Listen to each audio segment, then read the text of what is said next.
I'd like to derive the elusive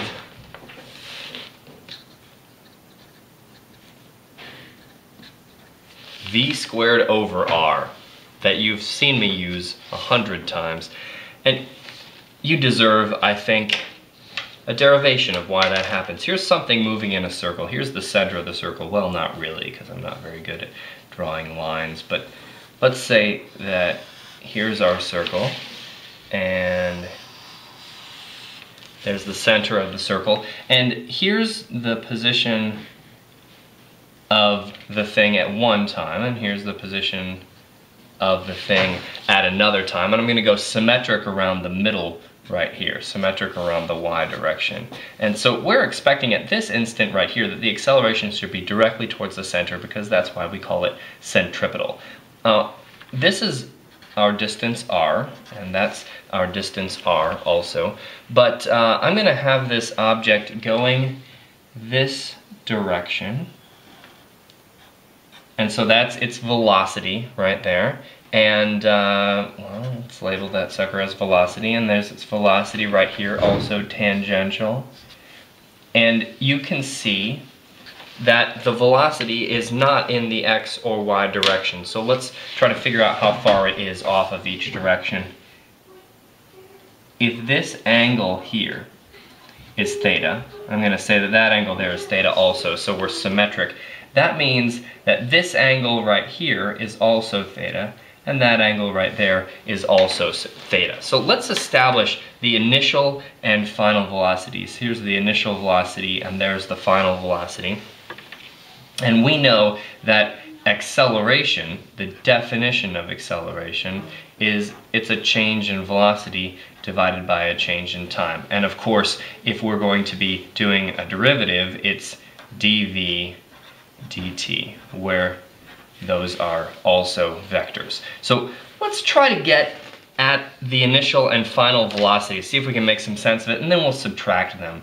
The initial velocity, well, the initial velocity is some amount in the x direction and some amount in the y direction. So let's call this out, this initial velocity, and say, hey, how big are you really? It looks like it's going like this.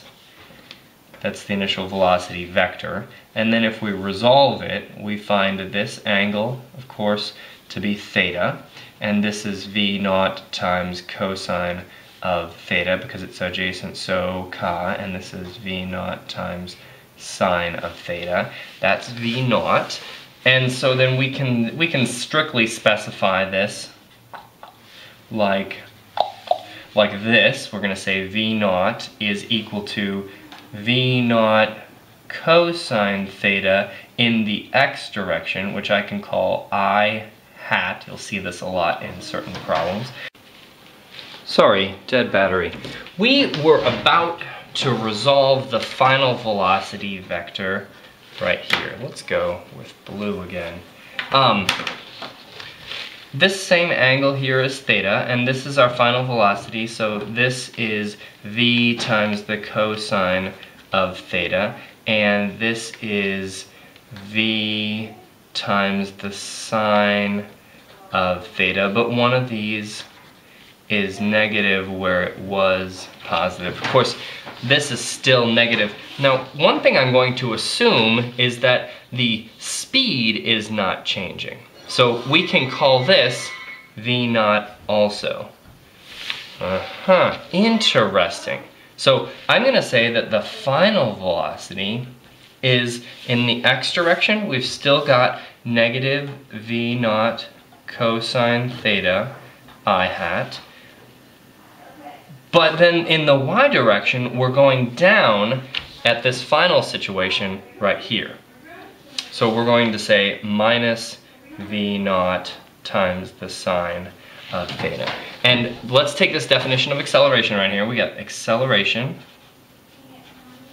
is defined to be delta v over delta t, but it's a limit, and you'll learn about those in your calculus class really soon. It's a limit as delta t goes to 0. That's what the definition of a derivative is. As we take this, which was defined discretely between here and here, and we make it continuous, we zoom in on this location right here. That's the same thing as theta going to 0.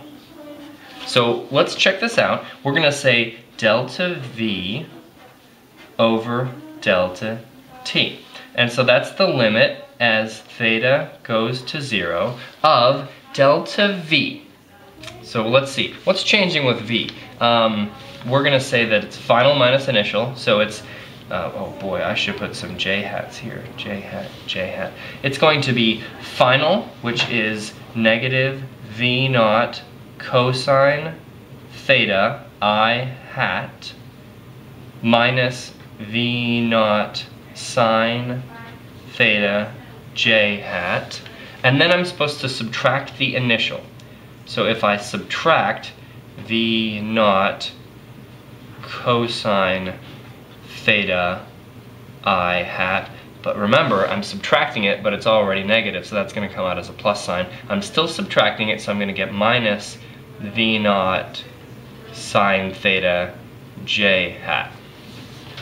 Notice these V naught sine theta j hats are not going away for us, but the i's cancel. The whole thing, though, is supposed to be divided by the time. So it will be interesting for us to figure out how much time it takes to get from here to here. Let's write this one more time, and we can come back to it once we have the time. Limit as theta goes to 0 of negative V naught. Oh, look, these are the same thing. So it's negative 2 times V naught sine theta in the j hat direction divided by delta t. How long does this take?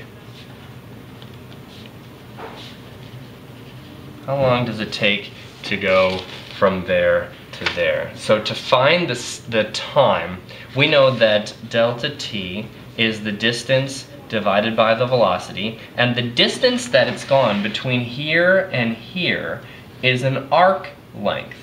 And we haven't talked about this formally in AP yet, but we're going to say that that distance is, well, it's the radius times the angle.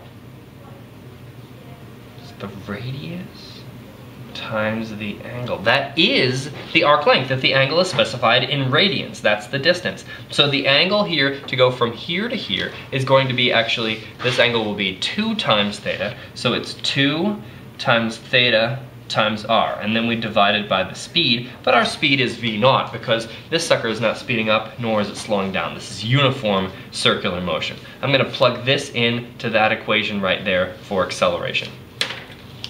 Take it, plug it in right here, and we're going to continue to discuss acceleration.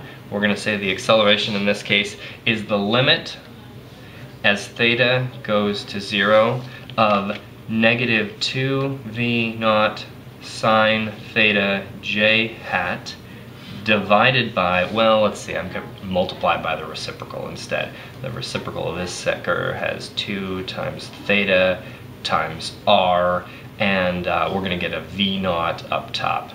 V naught. So let's clean this up a little bit. It is the limit as theta goes to 0 of, let's see, 2's lose.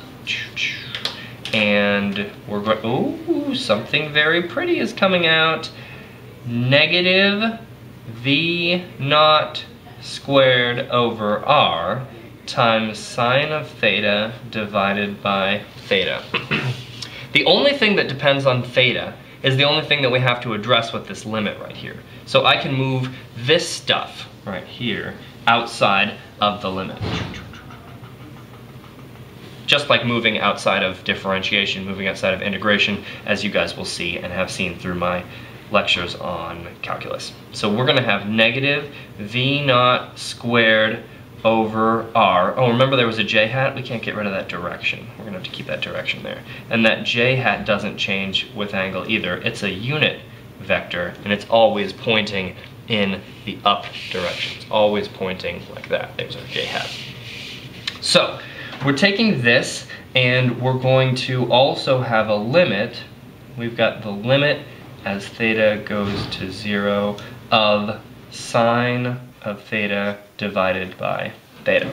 Now, we're going to have to get out the definition of the sine of theta.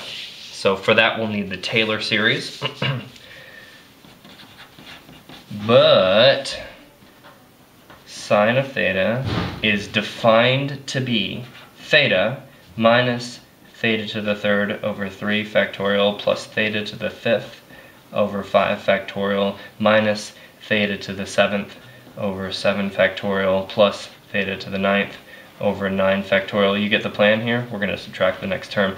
And then we put a bunch of dots to represent that this will go on forever, this definition.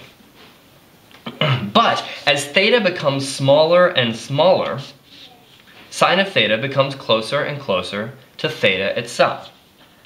So the limit of theta going to 0 of sine theta is theta itself. Let's take this over here. And that allows us to completely eliminate this entire thing. So we know that the limit of theta going to 0 of sine of theta divided by theta is in fact equal to 1. This gives us finally that the acceleration in the centripetal direction, check this out, the centripetal acceleration is, well, let's just leave it at, let's just say the acceleration of this thing going around in a circle is negative v naught squared over r times j hat. Now the minus sign is weird. I'm not sure I'm comfortable with the minus sign. Are you? Check this minus sign out. The minus sign says that it's not in the j hat direction, which would be up. It's saying the acceleration at this instant right here in the middle is directly downward. So that gives us that the acceleration, first of all, is inward or centripetal.